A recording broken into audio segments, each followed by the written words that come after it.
Hi, this is Chelsea Katz with the Eagle newspaper, and I'm here with BISD Superintendent Dr. Christie Whitbeck to discuss the bond request. And Dr. Whitbeck, thank you for taking time to talk with us. I know this is a little bit different for us doing it Zoom, but just wanted to, with the tight results from last night. I know it was a long night for y'all. If you wouldn't mind just talking about your reactions.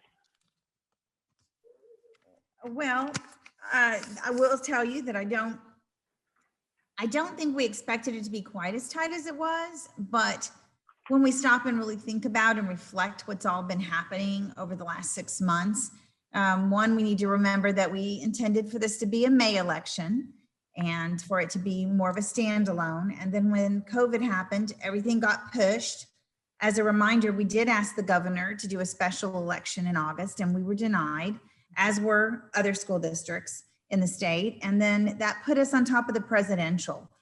So I think when you really look at it and you look at the amount of unprecedented voter turnout, you realize that many people went to the polls informed, and that no matter how much we communicated, there's just going to be a certain part of the population that perhaps they weren't interested, but they just didn't learn what they really needed to learn, maybe to make an informed decision. I mean, some may truly have just been, they're just against bonds, period. But I do believe that there's a large element, and that they get to that. We were literally at the last and the very end of the ballot. And I think that was one of our biggest challenges. The fact that we had COVID and the pandemic, and we had restrictions on the amount of campaigning that our bond backers could do. They can only do so much. Of course, as staff, we have to simply give the facts and not advocate, but we did have folks out there doing that, but it is limited. But I think the greatest challenge was the ballot itself and the new legislation in the last legislative session, where they voted to put the words there, this is a tax increase, the very last thing prior to someone voting, no matter whether that's really true or not. That is simply what had to be there. And so we feel like that people who were uninformed especially saw that and probably just put no. Well, and if you wouldn't mind discussing exactly what the tax what the change would be or would not be.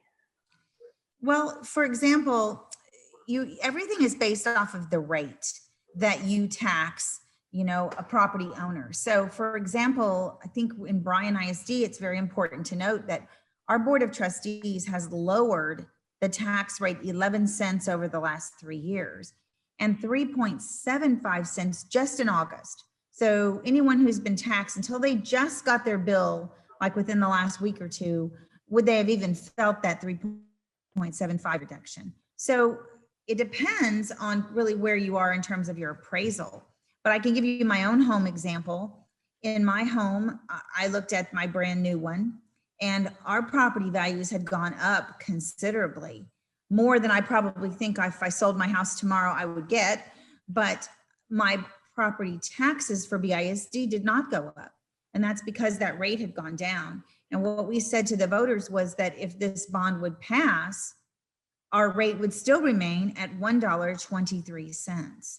And just back in 2014, it was $1.35. So it's already down. And what we're saying to them is we're not going to raise it should this pass. Now, if someone's property values, I guess, skyrocketed, they might see some slight increase. But for the most part, to say that it absolutely is a tax increase is not really a very fair statement, because that definitely could not be true, as I just described in my own home. Sure, absolutely. Well, and obviously we still have mail-in, provisional, and military ballots still left to count. And I believe the difference was 282 ballots. And so just as we're waiting on those official results, can you kind of explain what the path forward is? If it remains, 4 and the bond passes, or if it does switch the opposite direction? Well, if it remains 4, and we're cautiously optimistic, the one piece to this puzzle we don't have is exactly how many ballots there are that are out there with the military and the absentee. And so when those are mailed out, even though the county may know how many were mailed out, they don't know how many they're going to receive. So that's why it's kind of an unknown number. But cautiously optimistic that we'll remain at least with the same ratios that we have now. We have a little bit of ground to lose if we have to lose some. So we will carry on as we planned, and our team's already been busy behind the scenes working on things to be ready should this bond pass, so we don't waste time with things that are important to the children. And in this bond, there was no fluff. Every roof, the new school, everything was important. So no time wasted, and we'll just hit the ground running. Should the votes not go the way that we hope that they will, then we will reconvene the steering committee. And of course, with our board of trustees, we'll look at everything again. I can tell you that we were so careful with it. I can't imagine there's anything they'd want to remove, but then we would work to see how that transfers to the next voting opportunity. We would not recommend to the community or to our board of trustees the tax rate lower because we've already just lowered it. So we had already announced that as well, that should it not pass, that didn't mean that we were going to lower it even more. The needs don't go away. The needs will still remain just as much as they are, if not more, as time goes on. Absolutely. And would you like to say just about, really what some of the highlights that are included in this bond package? Sure. The biggest part is under construction, and that's a new 5-6 intermediate school, a maintenance and transportation center to replace the one built in 1974.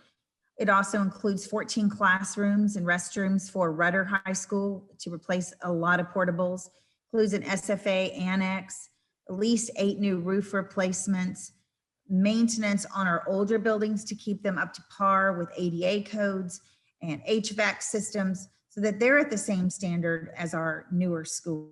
So it includes land purchase, technology, fine arts. I mean, there's a lot of things, but the big ticket items are more under the construction, the safety and security, and the maintenance. Awesome. Well, and you mentioned that, y'all are cautiously optimistic that the line stays where it is. If for some reason it does switch the opposite way, when is the next time that this would appear on the next ballot? The board could call for an election as early as May. Okay. So, usually it's May and November. Those are the 2 times that we have an opportunity to vote. But one of the things that I would mention that I just found out about literally within about the last hour was a report of bond elections across the state yesterday.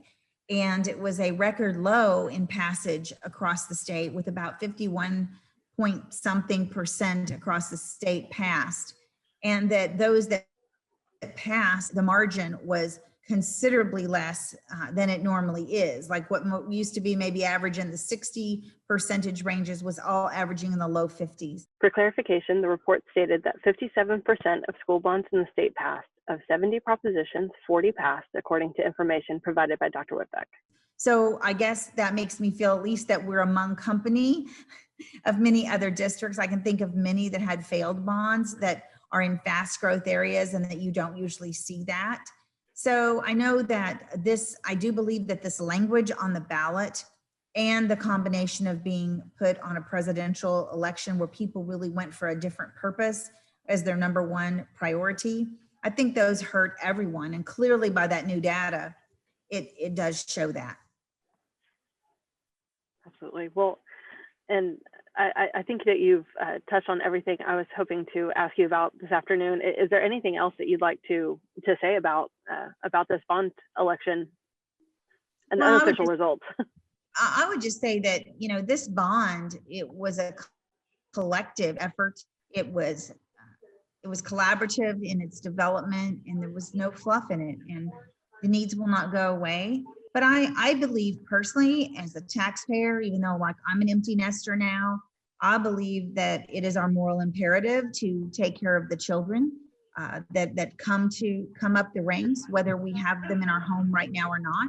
It's part of what makes our community strong, is to have strong public schools and to support them for the next generation. So I have faith in the Bryan community, and I'm going to remain optimistic, and I will remain proud to serve and to continue to bring forward what I know is in the best interest of our children.